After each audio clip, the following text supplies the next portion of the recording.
Right now, in conversations you've already had this week, you said something that made a woman quietly lose interest, and you never felt it happen. Most men move through their interactions with almost no awareness of these small, ordinary moments. They are not dramatic. No one raises their voice, no one storms away, but something shifts in how she listens. The thing is, you have been saying the opposite of these words your entire life without realizing it.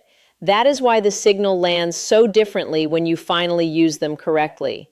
By the end of this video, you will recognize 5 specific words the moment they appear in your own speech.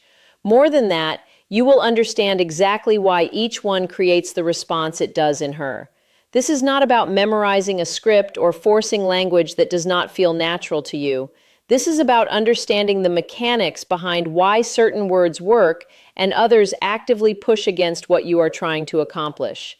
Once you see these 5 words and how they function in real conversation, you will start noticing them everywhere, in your own dialogue, in conversations happening around you, in interactions you had years ago that suddenly make sense now.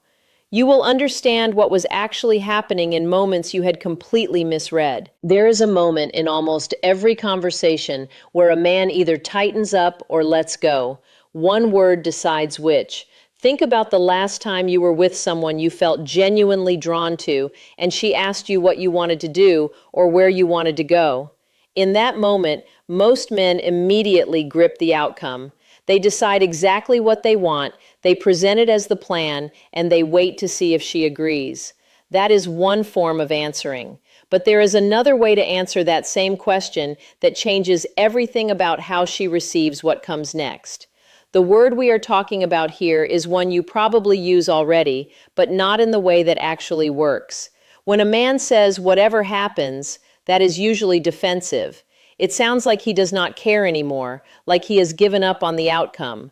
But when a man says whatever happens with a specific tone, with a calm that comes from actually not needing the outcome to go a certain way, it reads completely differently to her. It reads as confidence. It reads as security. Behavioral researchers have observed that women are extraordinarily sensitive to a man's attachment to outcome. When a man seems dependent on her agreement or her validation, something in her instinctively pulls back. But when a man demonstrates that he is genuinely comfortable with multiple outcomes, she moves closer. This is not about pretending you do not care. It is about genuinely not collapsing if things go a different direction than you anticipated. The distinction is real, and she feels it immediately.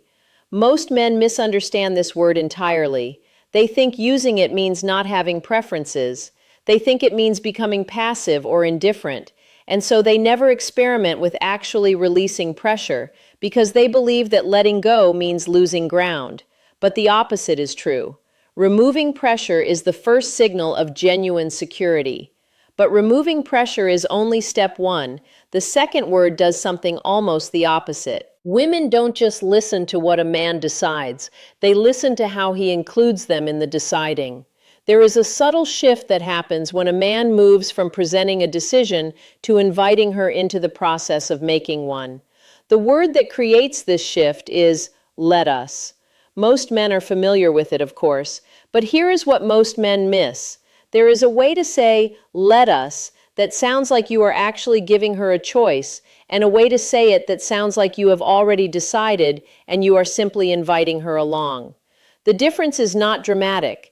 It lives in the space between command and collaboration. When you say, "let us go here," or "let us do this," the psychological effect depends entirely on whether she senses that you have genuinely considered other possibilities or whether you are disguising a decision you already made. Her brain is running a very specific calculation in the background. She is asking herself, does this man actually want my input, or is he framing a predetermined choice as if it were collaborative?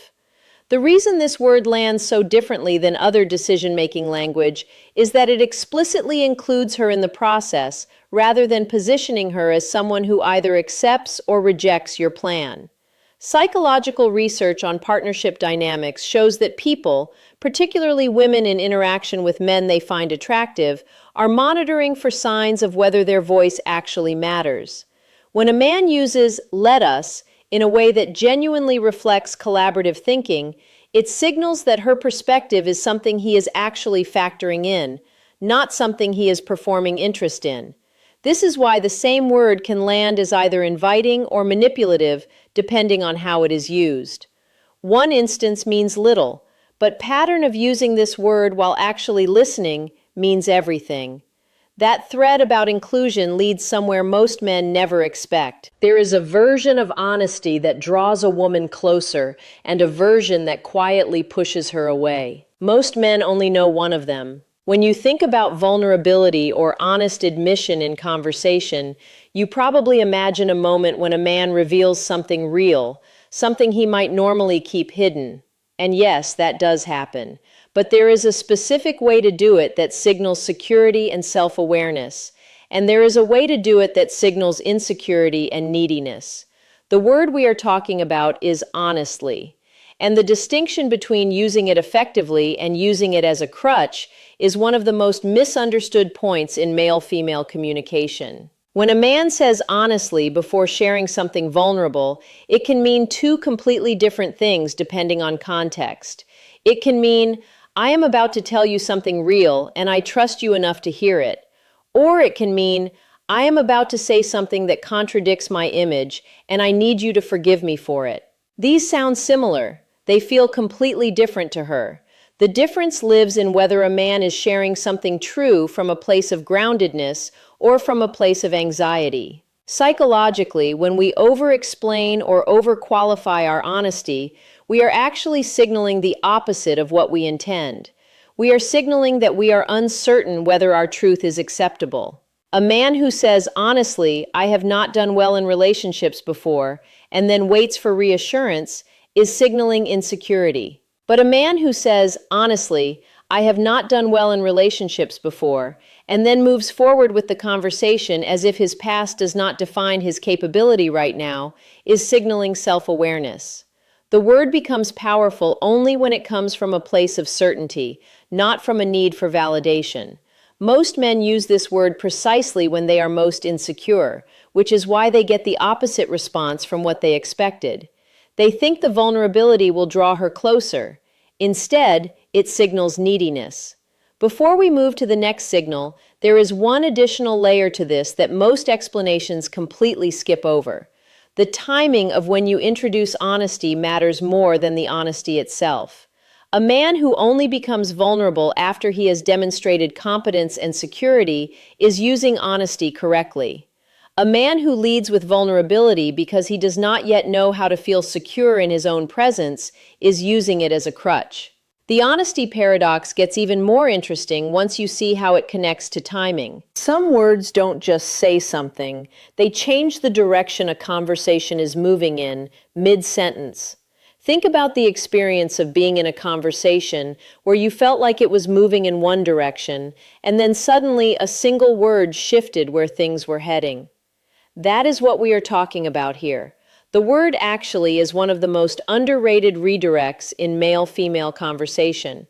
It functions as a pause point that makes her reconsider what she was just about to accept or assume.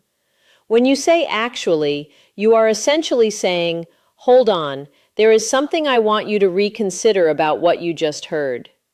The power of this word is that it creates a tiny moment of surprise. She was moving down one mental path, and now her attention is being redirected. In the context of attraction and connection, this matters because it keeps her engaged in the conversation. She is not just listening passively to you, she is constantly adjusting to what you are saying. When used correctly, actually functions as a small, safe form of surprise that keeps a conversation from becoming predictable.